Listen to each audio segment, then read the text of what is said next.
Hello folks and welcome to my channel. If you haven't subscribed, please do it now and hit the bell icon to get instant updates. For today's project, I'm using a 4mm crochet hook and two colors of yarn. They're both double knit. So let's get started. We will start by making a foundation chain, and over here I've made a total of 74 chains. This is nearly 45 centimeters. I won't be joining my foundation chain together, but if you feel like working in circles, you can join it at the end of each round. Working our first row, make a double crochet in the fourth chain from the hook and then continue making double crochet in each chain. If you join your work after the foundation chain, you can join your work after each row over here as well.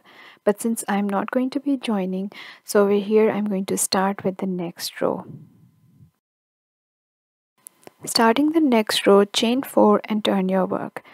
The turning chain consists of a double crochet, which is your 3 chains, and one chain is your chain 1 space, which will be more prominent when we work the next row. Next, we're going to skip 1 stitch and make a double crochet in the next stitch. Again, chain 1, skip 1 stitch and make a double crochet in the stitch after that. So we will continue this for the entire row. Chain 1, skip 1 stitch and make a double crochet. So here you can see I've completed the row. If you are joining your work at the end of each row, then please do so. Starting round 3, chain 3 and turn your work. Chain 3 over here is also your first double crochet.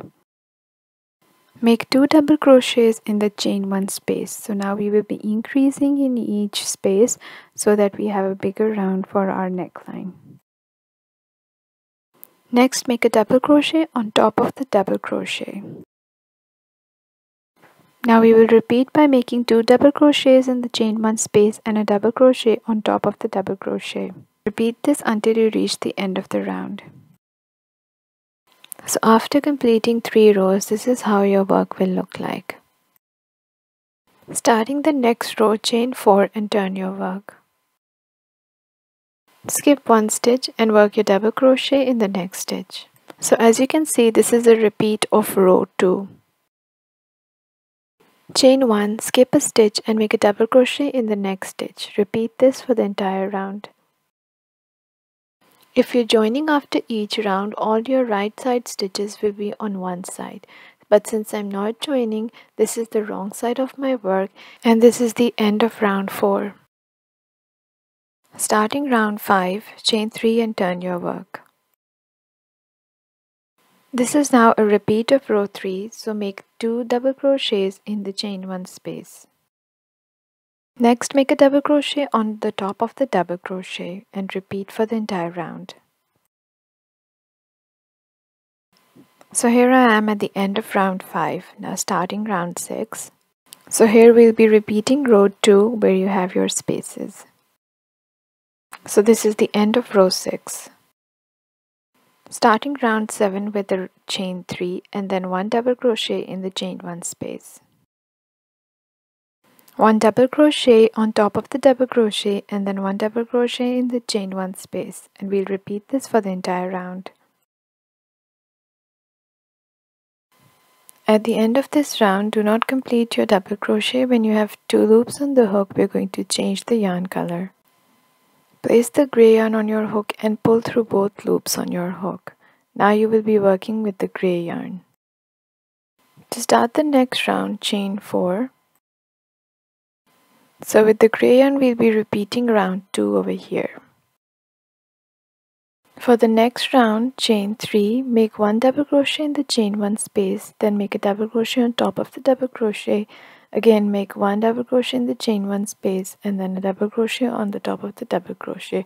Repeat this for the entire round, and this is a repeat of row 7.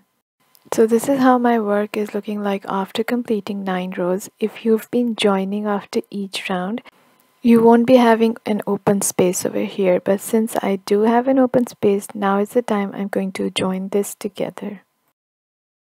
So here I folded my work into half and then I'm going to cut off the extra yarn, the gray yarn, and stitch the side together with a needle and thread, as you can see over here. I've taken a pink yarn to sew in the pink side of the work, and then I'm going to sew in the gray with the gray yarn. So this is the measurement of my neckline and shoulders over here, just to have an estimate of what length you will have.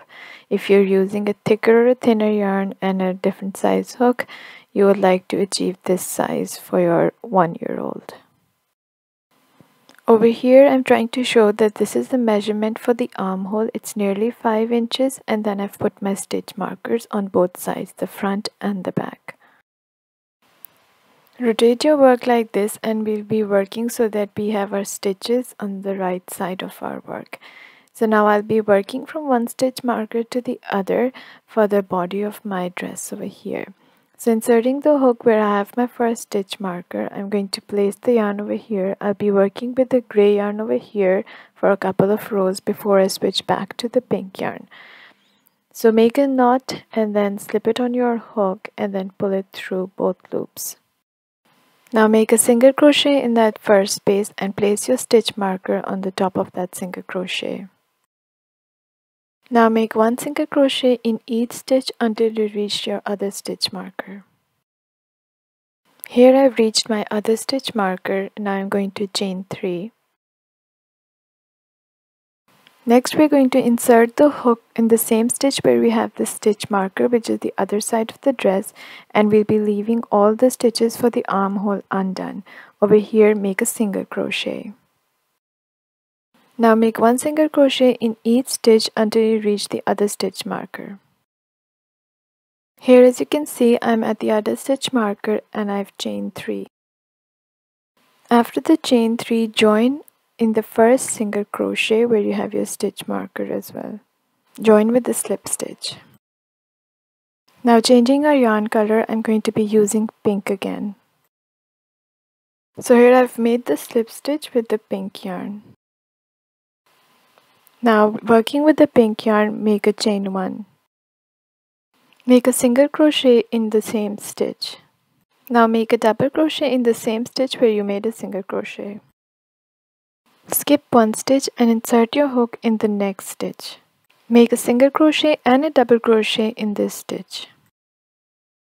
So repeat this for your entire round. Skip one stitch and then make a single crochet and a double crochet in the next stitch. Repeat this where you have your chain 3 as well. At the end of the round, join with the slip stitch on the top of the single crochet. Starting the next round, chain 1. Make a single crochet in the first stitch and place your stitch marker. Make a double crochet in the same stitch. Insert your hook on top of the double crochet and make a single crochet and a double crochet in this space. Next we have our single crochet stitch, so make a single crochet and a double crochet in this stitch. Skip the next double crochet stitch and make a stitch in the single crochet, and you'll be making a single crochet and a double crochet together. So you'll be repeating this until you reach the center where I've placed my stitch marker. You'll be making an increase, that is, you'll be making a single crochet and a double crochet on top of the double crochet, but otherwise you will not be working on top of the double crochets. As you can see over here, I've made an increase and placed my stitch marker just for a reminder. So here I am, I've nearly finished this row and I've made another increase over here. Now I'm going to make regular stitches for the other side and make an increase in the center. As you can see over here, I've made an increase in the double crochet. So I'm back at the starting point. Now make a slip stitch to join. In the next round, we will not make any increases. We will just work in a regular manner. And these stitch markers I've placed so that we make increases in the 4th round. And we will change the position of our increases in every round wherever we make them so that we don't have a definite seam line showing where we made the increases. So we've made 4 in the previous round. Now in the next again we will make 4. As you can see, these 4 stitch markers. Here I've completed some of the length of the dress and I wanted to show you where I've made my increases. So as you can see, the center stitch over here, the green one, I made an increase over here. This was the one we made in the 2nd row, and I made 2 increases on the sides. And after that, at the back side, I made one increase in the center, so we had 4 increases in a second row. For the third one, I didn't make any increase. And for the fourth one, as you can see over here, I've got these 2 stitch markers over here, and similarly I had 2 at the back where I made my increases. Then the row after that was a normal row without any increase. After that, I made these 2 increases, so you can see every increase I've made, I've changed the position, and I've also done 4 in the row where I made the increases. This gives a nice flow to the dress. And as you can see, I made the 4th increases on the sides, and there were 2 at the back, so there were 4 again. And after that, I did not make any increase. The rest of the length of the dress is just increasing it in the same rounds without any increases. So you can see the dress over here. I've done the last 4 rows in the gray shade color yarn, and I've added a bow to this dress. If you like my video, give it a thumbs up, subscribe to my channel, and thanks for watching.